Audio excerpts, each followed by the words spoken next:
Good afternoon, average homesteaders. Today we're going to pack peas for my garden. Now, the equipment you're going to need to pack peas is, first off, canning kit. You can get these at any dollar store, Walmart, you name it, you can probably find it and get it on the internet real easy. Now, the items we're going to particularly use out of this kit is the magnet, spatula, funnel, and the jar tongs. You're also going to need a pressure canner.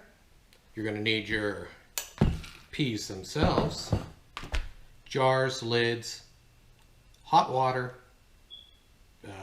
Optional is salt, but if you do use salt, make sure it's a non-ionized salt.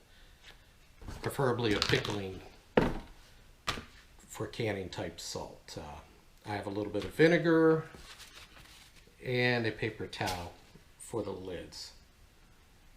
Now these peas are from my garden. I would have had a better production than that. This is basically it for the year. Let's just say a few local rabbits are a little fatter this year thanks to my labor. But what I've been doing is, as the peas ripen, I would pick them, pop them out of the pods, stick them in a large freezer bag, put them in the freezer until the pea plants were done producing for the year. So now pretty much the long heat of the summer has annihilated my pea plants. I feel comfortable going forward and canning my abundance. Now my jars have been in the oven at 200 degrees for right around 20 minutes or so. I didn't particularly time it. I put them in there and then went about setting up for what we're doing here. So the jars are warm, but you can pick them up and touch them. What we're doing today is a raw pack method. There is a blanching method, and I don't do that with any of my canning. I simplify it as much as possible to get it done. But there's more than one way to skin a cat. What we're canning is half pint jars. Now some people might get bent out of shape. Why is he doing that?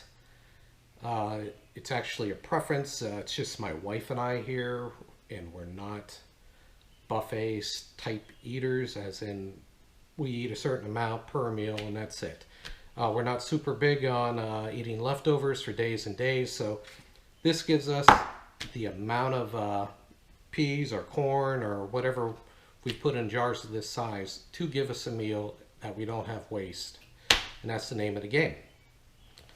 Okay, my jars have been washed and cleaned. They're basically sterilized, soap and water, left to dry, then heated up in the oven. So let's get going. Now the easiest way is to put your funnel on there so you don't get any peas running away from you. These, well, one ran away anyways. The peas are very mobile. So basically what you're looking for is 1 inch head space. Now you can measure that by using the last tick on your spatula, put it in, but basically a rule of thumb, 1 inch head space is right here where the base of the threads start. If you do that, you know you're good. You don't have to go through doing this for every part.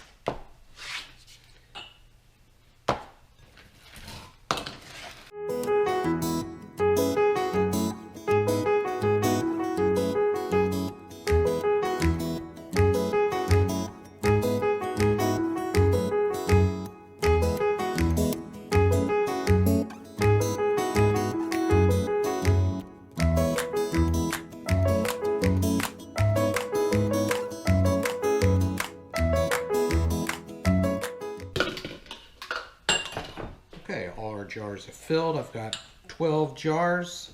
That's approximately peas for 12 meals. Now if you're doing pint jars, you want to put a half a teaspoon of salt. Since I'm doing half pint, I'm going to do a quarter of a teaspoon. Now remember, this salt is non-ionized salt. You can find it at any local store. It's no problem in finding.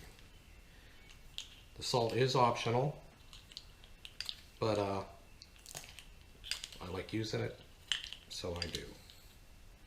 You can put the salt in your jars before you put the peas in, or after, it doesn't matter. Okay, now you put your hot water in. And you're going to basically add the hot water, leaving that 1-inch headspace.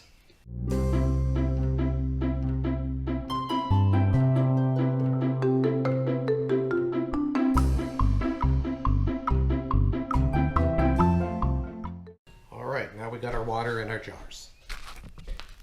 Okay, you got your peas in the jars, you got your salt, you got your hot water. Now you want to get your lids and bands on. But first, you can use water or vinegar. Get a paper towel, clean the top of the rims of each jar to make sure there's no debris, no salt left on the rim. If so, your jars won't seal, and you've got spoiled food, wasted time.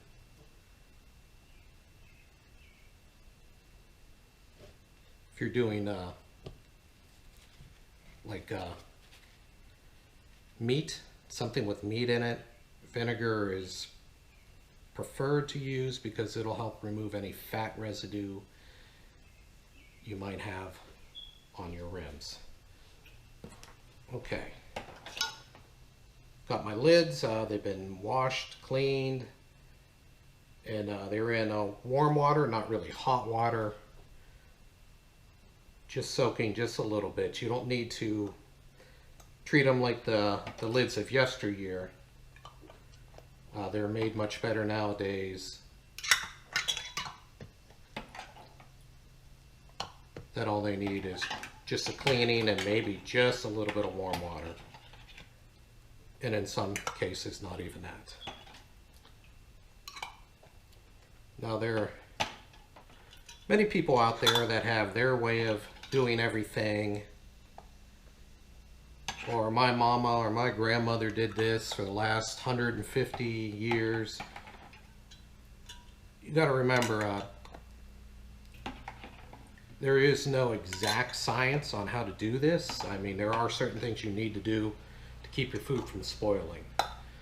But there are many ways to achieve the same result. Okay, now that the lids are on, put your rings on.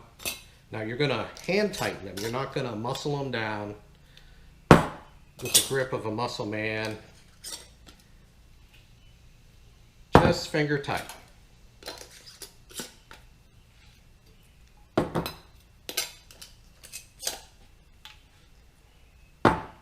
In the meantime, my pressure cooker is on the stove top, and I have it on a little less than a medium heat. It's just steaming over there. You don't want to get it rocking and rolling until you get your cans in. But it helps preheat the water some to make the warm-up process just a little bit faster.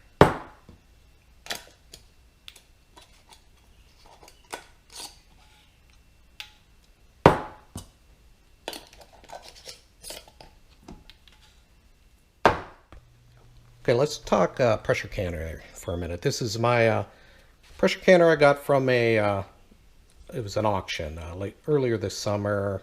I got it for next to nothing, like $4. I put about $25 into it, roughly redoing the gauges, the vent, and the plug, and a new seal.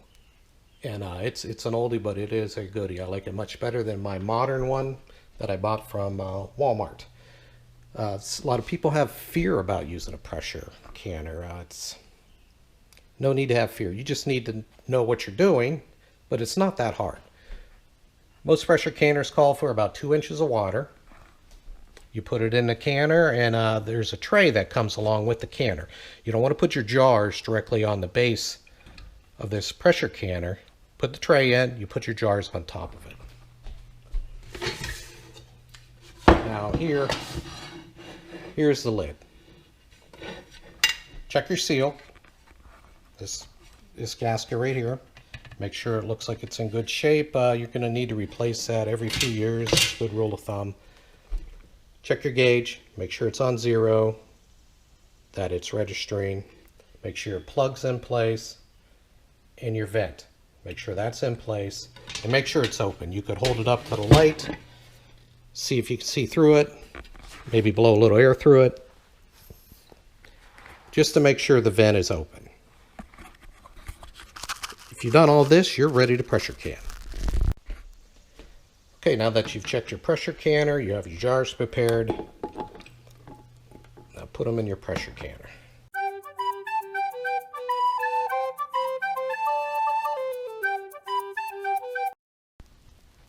Okay, now that you have all of your jars in your pressure canner, turn up the heat and put your lid in place.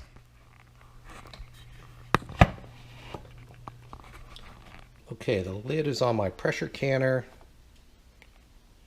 and I turn the heat up. Now this is the vent cover.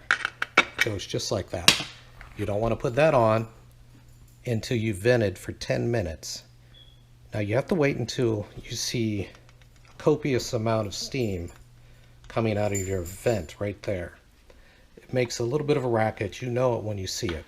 Now once you see it, set a timer on your stovetop for 10 minutes and let that vent before you put your vent cover on.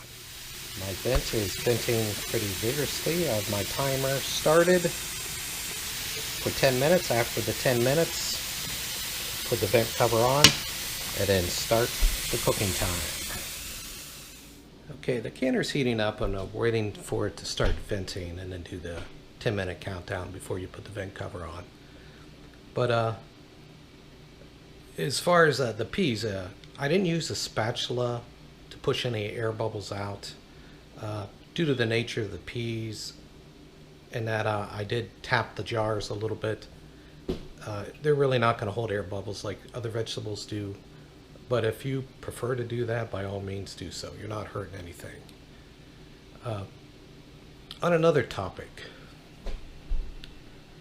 with the state of the world, the economy, and the food supply, it's becoming apparent that learning how to preserve your food, grow it, can it, so you have it on stock, it's becoming more of a reality of a really good idea.